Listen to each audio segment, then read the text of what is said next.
aumentar um pouquinho. Ruth, capítulo 3, versículo 1. Só Ruth, capítulo 3, versículo 1.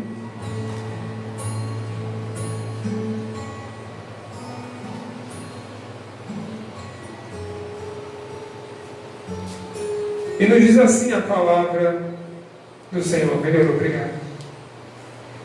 Disse-lhe Noemi, sua sogra: minha filha, não hei de eu buscar-te um lar para que sejas feliz? Ora, pois não é Boaz na companhia de cujas servas estivestes um dos nossos parentes? Eis que esta noite alimpará a cevada na eira. Banha-te e unge-te, e põe os teus melhores vestidos, e desce a eira. Porém, não te deis a conhecer ao homem, até que tenha acabado de comer e beber. Quando ele repousar, notarás o lugar em que se deita. Então chegarás e lhe descobrirás os pés, e te deitarás, e ele te dirá o que deves fazer. Respondeu-lhe Ruth: tudo quanto me disseres, farei. Então foi à eira e fez conforme tudo quanto sua sogra lhe havia ordenado. Havendo, pois, Boaz comido e bebido, e estando já de coração um tanto alegre, veio a deitar-se ao pé do monte de cereais. Então chegou ela de mansinho e lhe descobriu os pés, e se deitou. Sucedeu que pela meia-noite, assustando-se o homem, sentou-se, e eis que uma mulher estava deitada a seus pés. Versículo 9, para nós finalizarmos. Disse ele: quem és tu? E ela respondeu: sou Ruth, tua serva. Estende a tua capa sobre a tua serva, porque tu és o meu remidor. Amém? Amém. Pai, estamos diante da tua palavra, e diante dela, meu Pai, não existe sombra de variação. Tua palavra é única, meu Pai, e a revelação vem do Senhor. Ó Deus, e que eu não venha a falar nada de mim, mas tudo para a glória, louvor e honra do teu nome. E nós oramos pedindo ao Senhor, fala ao nosso coração, e nós oramos em nome de Jesus. Amém. Você pode se sentar.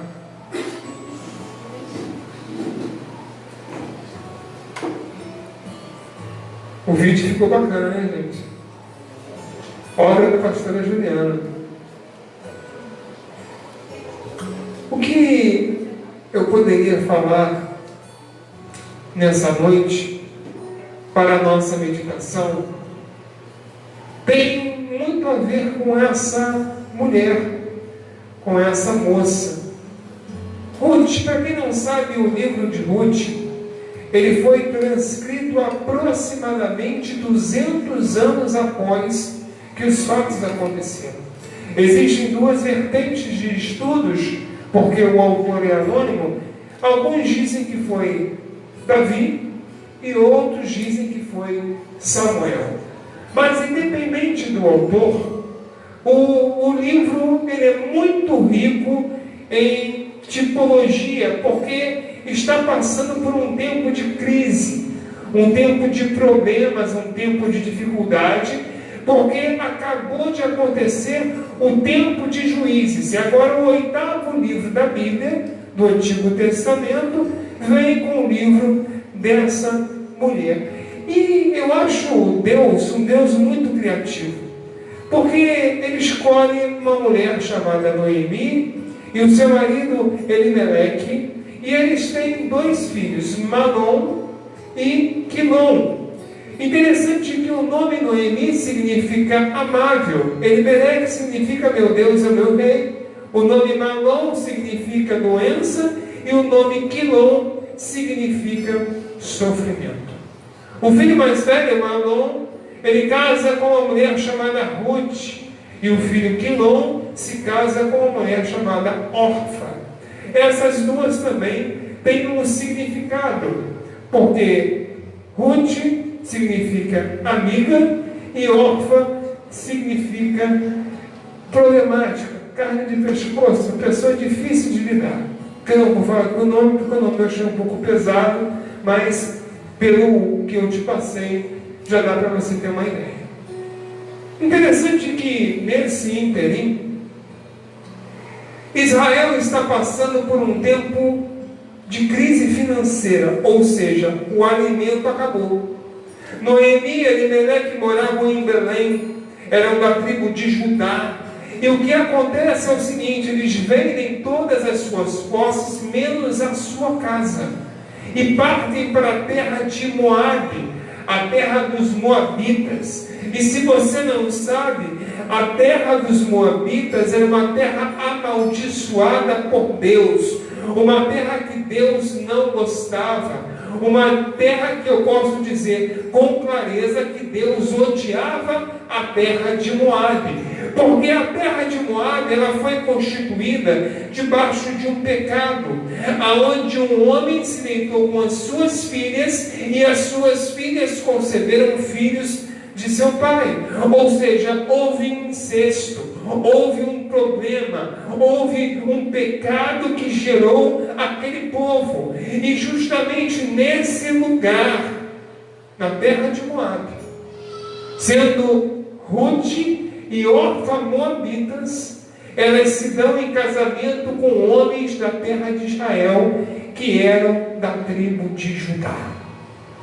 Eles vão para essa terra, acredito eu, sem a direção de Deus. E quando eles vão para essa terra sem a direção de Deus, eles colhem o fruto da desobediência. Ou seja, Elimelec, Malom e Quilom, os homens da família, todos morrem em peleja. Debaixo da desobediência, eles colhem o fruto daquilo que eles plantaram. Aqui acontece um problema, porque tanto Ruth quanto Orfa, elas eram prosélitas. Prosélitas significa o seguinte: o judeu, ele tem a sua raiz quando a família vem de Israel ou coisas assim. Mas vamos supor, a Jéssica aqui, ela é judia, e ela casa com um marido que não seja judeu. Ele casando com ela, ele passa a ser judeu. Por quê? Porque a religião ou a raiz dela é uma religião predominante no coração. Ou seja, aqui foi ao contrário. Foi a mulher que se tornou judia, porque na terra de Moabe, outros deuses eram adorados.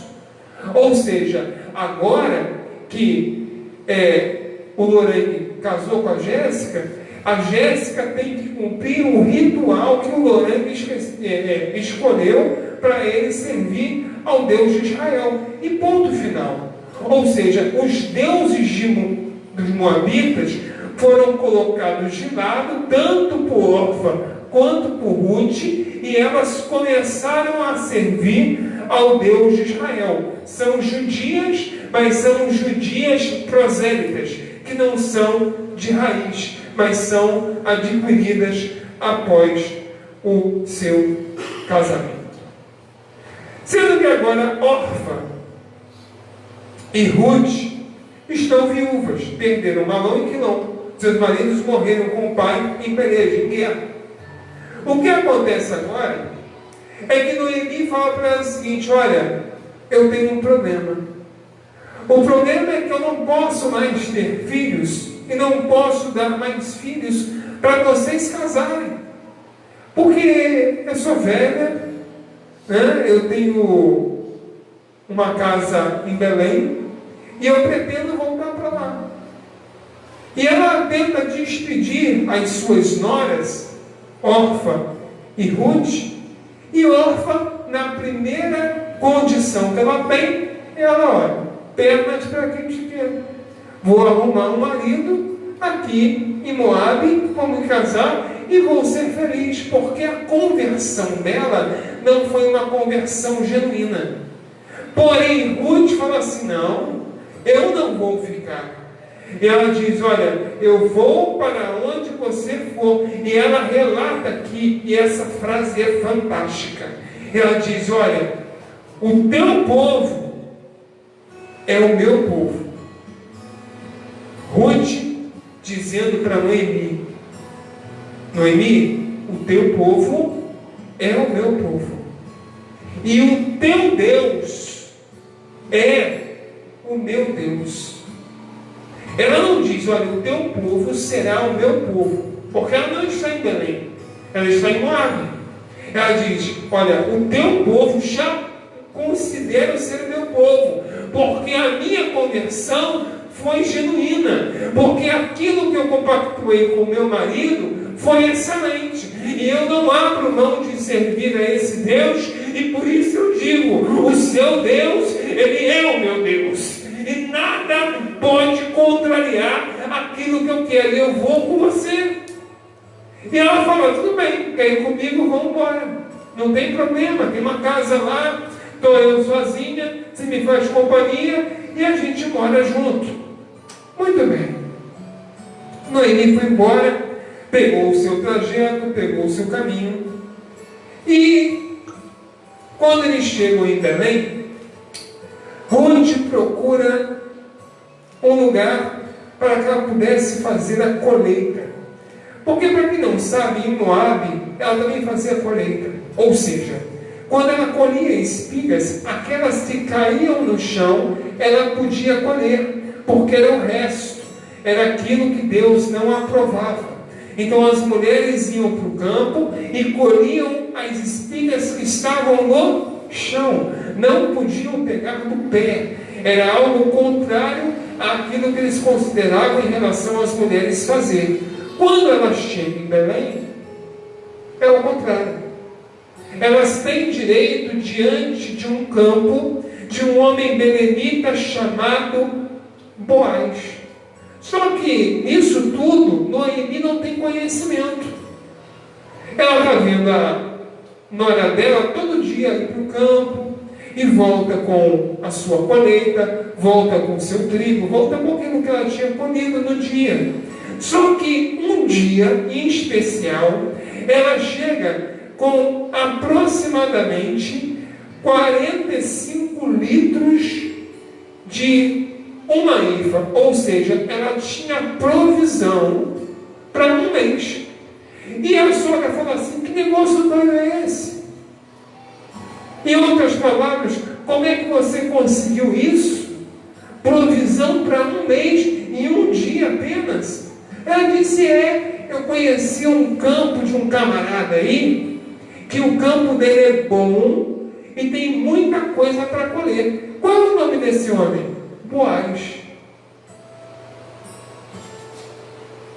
Ela falou assim, calma aí, Boaz, eu conheço esse nome.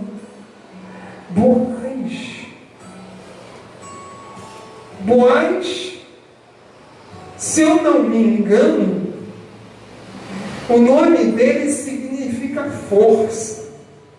E ele é parente nosso. Ou seja, vamos supor, Noemi agora ela é viúva e a sua nora também viúva. Preste atenção se vocês não pegam. Noemi viúva, Ruth viúva, ambas viúva, sogra e ex-nora. O que poderia acontecer era o seguinte, que a nora, a ex-nora de Noemi, podia se casar novamente, mas só com alguém que fosse parente, porque a lei judaica colocava que isso era o certo. Ou seja, ela teria que arrumar um marido que fosse o remidor do seu marido que morreu. Ou seja, ela tem o direito de casar com um primo, com um irmão, mas desde que seja parente da casa do seu ex-marido. E ela começa ali, sem pretensão nenhuma, pastora, colher. Ela chega em casa, colheu para um mês. E quando Boaz vê aquela menina colhendo ali a sua eira, as suas sementes, as suas espigas, ele fica enlouquecido, fala assim: que mulher bonita, que mulher linda. Só que ela pega a provisão para um mês e fica um mês sem aparecer. E ele fica perguntando na sua mente: ué, cadê a moça? Vi ela ontem aqui colhendo, não apareceu mais. E ele talvez até passar a esquecer, deixa passar batido, não fica muito incomodado, até porque foi uma vez que ele viu ela, até que um dia ela volta. Só que Noemi dá um conselho para ela: olha, quando Boaz te vê, não dá muito na pinta, faz um jogo duro, porque Boaz não gosta de piriguete, Boaz não gosta de mulher fácil. Ele é um homem, um cinquentão daquela época, bem armado, bem trajado, rico, com dinheiro no bolso. Os campos dele eram os melhores de Belém. Olha, faz o jogo duro, porque o jogo duro vai dar certo com ele. Aí o que Boaz faz? Muito inteligente, como o pastor Marcos fez, chamou Ruth para jantar fora. Ou seja, Ruth, vamos jantar. Vamos marcar um jantar para ver que eu te levei no primeiro dia, lembra? Eu lembro. Levou ela no restaurante para jantar. E aí conversa vai, conversa vem, papo vai, papo vem, e ela sempre olhando para o lado para não dar a impressão que ela está de olho também no cara. Mas ela estava. O que acontece é que ela agora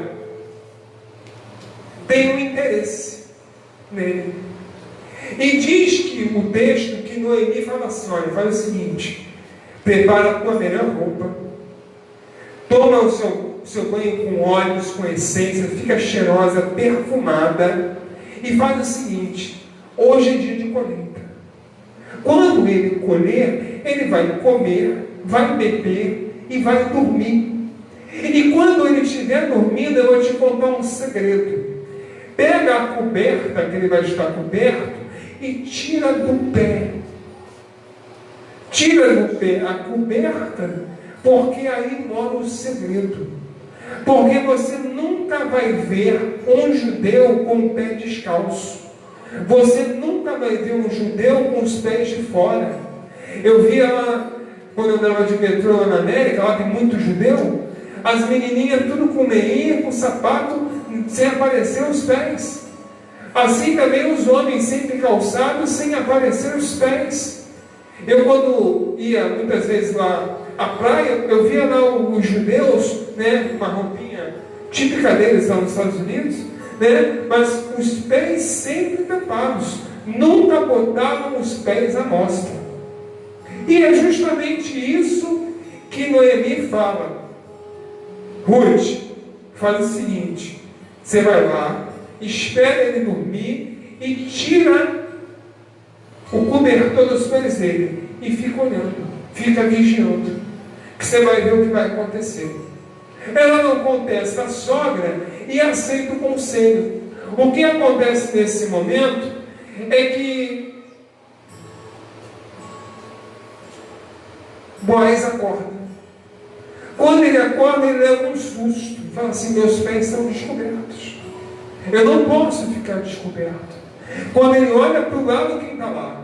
Ruth, em pé, do lado dele, olhando para ele, velando o sono dele. Ele diz: quem é que está aí? Que história é essa? Ele diz: não sou eu, Ruth, tua serva. Estou aqui por conselho de Noemi. Eu sou tua parenta. E você pode ser o meu remidor. Você é que pode tirar a minha vergonha. Só que o que a gente não entende é que o remidor a qual Ruth está se referindo não é um remidor terreno, mas é um remidor celestial. Porque quando Boaz se deita com Ruth, eles dão luz a Obed. Obed dá luz a Jessé. E Jessé dá luz a Davi. Ou seja, e de Davi vem agora a genealogia de Jesus. E ele é o nosso remidor. E ele está aqui nessa noite. Agora, para eu finalizar, 4 coisas que Ruth adquiriu, conseguiu. Primeira coisa, ela conseguiu um remidor. Segundo, ela conseguiu um casamento, porque estava viúva, e conseguiu casar de novo, porque era parente do seu ex-marido. Conseguiu a prosperidade, porque Boaz era rico. E quarto, conseguiu o nome dela na história. Você vai assim, pastor, mas o que tem ela conseguindo o nome dela na história? Faz diferença? Muita diferença. Imagine uma moça que veio de Moab, uma terra amaldiçoada, uma terra que ninguém queria ir, uma terra hostilizada, marginalizada, colocada de canto, um lugar que ninguém queria ir. E ela veio desse lugar, veio pobre, veio sem renda, sem recurso nenhum. E ela aceita a missão de se submeter à autoridade de alguém que ela não precisava se submeter, porque ela estava com o seu caminho livre. Orfa sai do caminho de Noemi e fala assim: vou casar com qualquer um, porque eu não tenho mais nada com essa mulher. Ruth age diferente, fala assim: não, calma aí, ela é minha sogra, eu sou nora dela, ou ex-nora, pode ser que lá na terra dela eu alcance algo para mim, porque se eu ficar aqui, eu não vou conseguir aquilo que eu aprendi com ela. Pastor, até onde o senhor quer chegar? Até aqui. Se prepare. Se prepare. Porque quando contarem uma história, vão ter que fazer menção do teu nome. Você faz parte da história de um remidor. Você faz parte da história de alguém que mudou a terra. E quando olharem para você, vão ter que falar assim: não, foi Jesus que agiu na vida dele. Não, foi Jesus que restaurou ele. Não, foi Jesus que levantou ele. Porque ele tem um remidor na vida dele. Assim como Ruth conseguiu um remidor, você tem um remidor aqui nessa noite, que está pronto para levantar a tua vida e para te trazer um vencedor, em nome de Jesus. Segunda coisa que essa mulher alcançou: mesmo que eu tenha nascido em Moabe, eu não vou morrer em Moabe. Mesmo que eu tenha acontecido de eu nascer num lugar ruim, a minha história não termina ruim, porque eu sei aonde eu posso chegar. E o que eu aprendi é que o Deus do meu marido não é um Deus qualquer, mas existe uma profecia que da tribo de Judá iria se levantar um leão e que iria bradar em nome do povo de Israel. E esse leão é o leão da tribo de Judá e é o nosso Senhor Jesus de Nazaré, que está aqui nessa noite para ouvir a tua voz, para ouvir o teu queixume. Mas em Moabe você não morre. Você morre e um dia você vai para o céu de glória, viver eternamente com o Senhor. Eu posso ouvir um amém? Glória a Deus. Terceira coisa, você vai mudar a cara da tua nação. Você vai mudar a cara da tua nação. Imagine órfã, agora casado com outro moabita, numa terra ruim, numa terra que não tinha nada para oferecer, não tinha um futuro, não tinha uma garantia, porque quem reme é o que dá garantia de sucesso no futuro.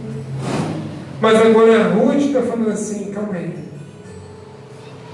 a minha vida, ela foi marcada, a minha vida, ela foi totalmente mudada, e eu posso dizer, eu nasci em Moabe, mas eu mudei a minha vida, mudei aquilo que eu acredito, para eu viver um novo momento na minha vida.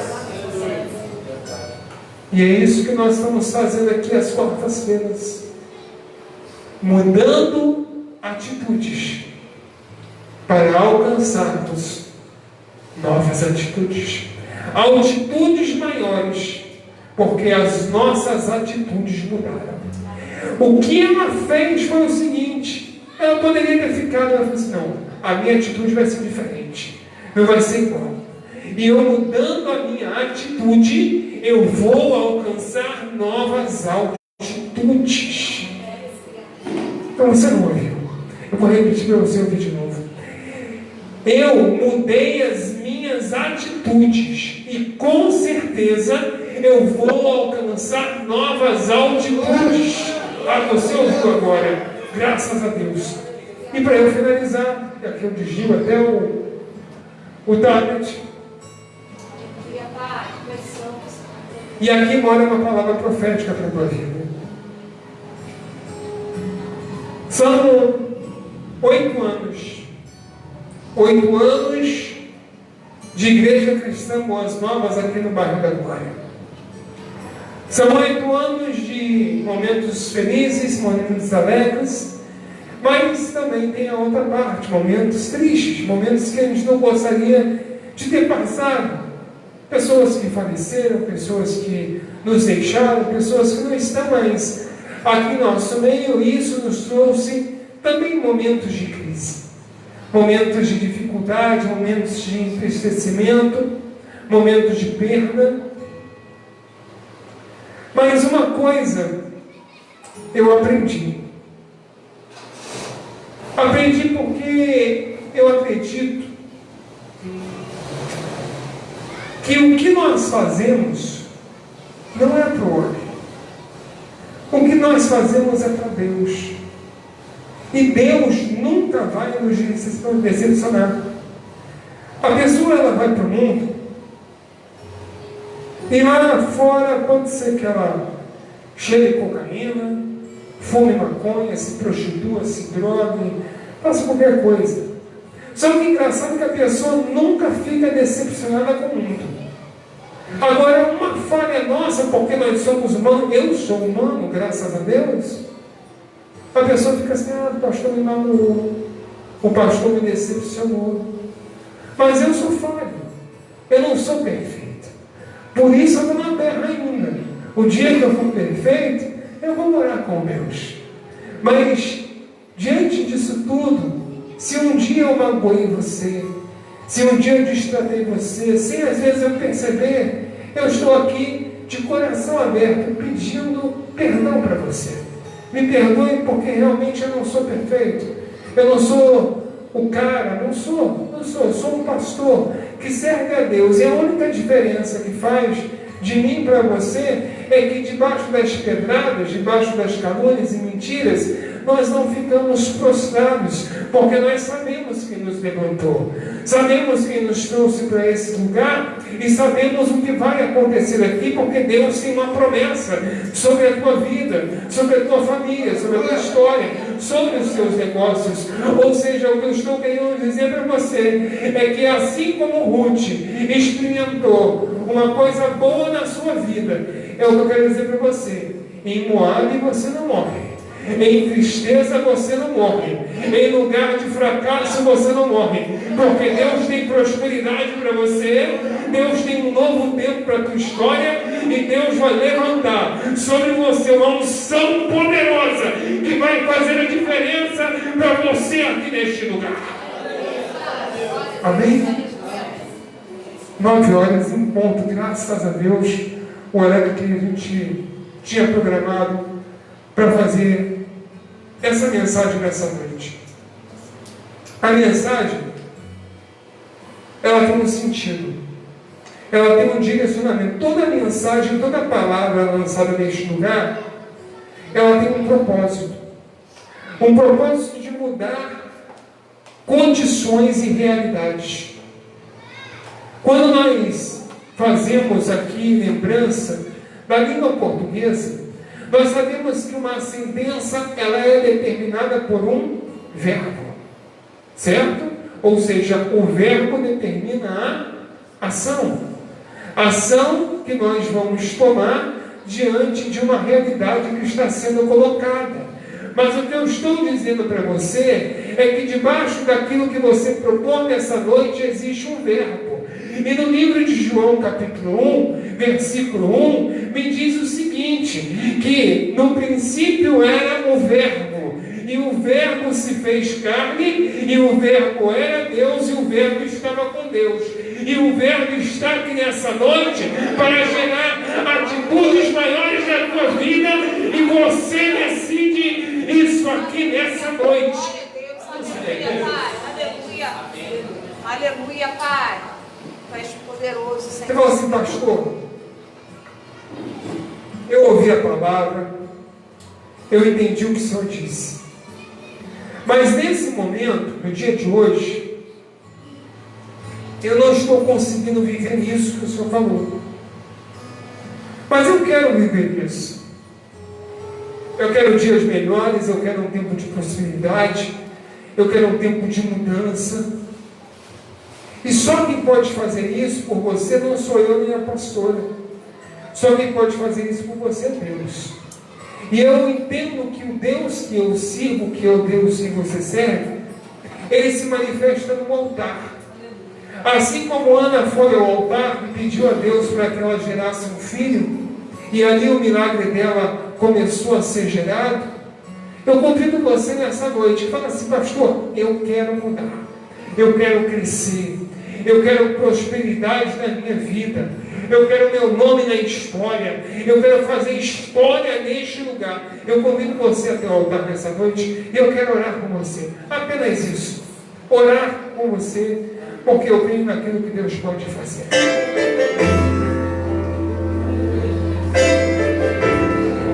Você vai ouvir esse louvor e eu vou estar orando por você em seguida.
Senhor já chegou. Sabes bem que em Cristo me pescou. Se o trovão e o mar sereno vem, sobre a tempestade eu voarei, sobre as águas tu também és rei. Descansarei, pois sei que és Deus. Se o trovão e o mar sereno vem, sobre a tempestade eu voarei, sobre as águas tu também és rei. Descansarei, pois sei que és Deus. Se o trovão e o mar sereno vem, sobre a tempestade eu voarei, sobre as águas tu também és rei.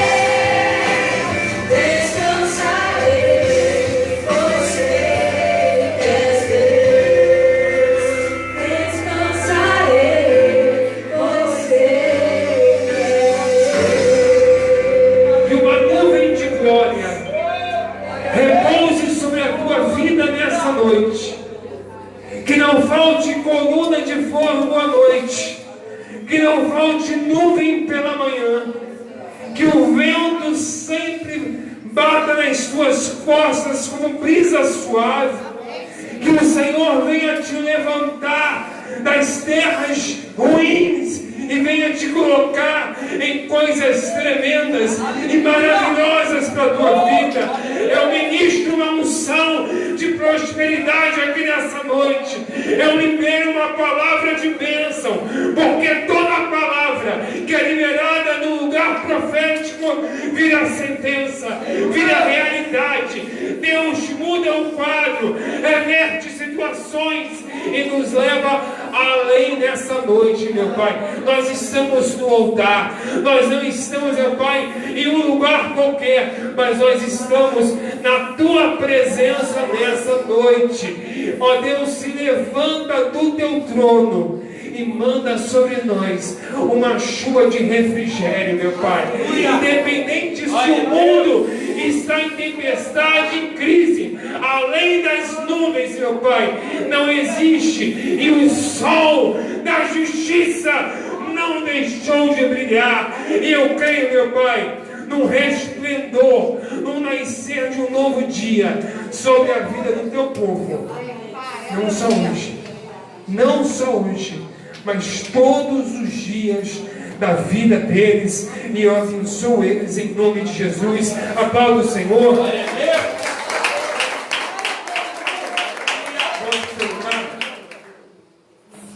Pastora, tem algum aviso? Quarta-feira a campanha, quem vai estar pregando nessa quarta-feira agora é o Kaique Leonardo, e se prepare para um assalto forte. Assim como foi na primeira, na segunda, na terceira semana, o Kaique Leonardo, eu tenho recomendações dele muito boas. Ele vai estar pregando para nós aqui nessa quarta-feira. Na outra quarta-feira, eu já deixei agendado também com o Jefferson, ministrando louvor. Ele já é sócio da casa, né? Ele só não é ouvido aqui porque não passou carta para cá ainda, mas